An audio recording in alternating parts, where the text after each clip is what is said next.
তোমরা যারা আদ্যাপীঠের ভোগ খেতে চাও তাদেরকে আমি এই ভিডিওতে ডিটেলসে সব বলবো। সবার প্রথমে যদি দক্ষিণেশ্বরে পুজো দাও তাহলে সকাল সকাল পুজো দিয়ে তারপর এই ধরো 10:30 থেকে 11টার মধ্যেও যদি তোমরা আদ্যাপীঠ পৌঁছে যেতে পারো তাহলেও কিন্তু তোমরা মন্দিরের একদম অপর প্রান্তে দেখবে টিকিট কাউন্টার আছে, যেখানে 80 টাকা দিয়ে মাত্র তোমাদের টিকিট কাটতে হবে। অনেকেরই ধারণা আছে মাটিতে বসে এখনও খাওয়ানো হয়, কিন্তু সেটা ভুল। এখন সুন্দর চেয়ার টেবিলে বসিয়ে খাওয়ানো হয় এবং খাবার দাবার যথেষ্ট ভালো। ভোগ প্রসাদের ওপর আর কী বা আছে বলো। যদি সময়ের কথা বলি তাহলে কিন্তু বেলা 1টা অবধি ভোগ অ্যাভেলেবেল থাকে, কুপনও পাওয়া যায়।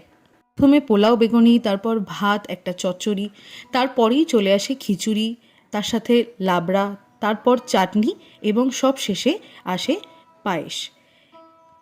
আমার দাদু ঠাকুমা বাবা পিসি সবারই নাম খোদাই করা আছে আদ্যাপীঠে দুর্গা মন্দিরে।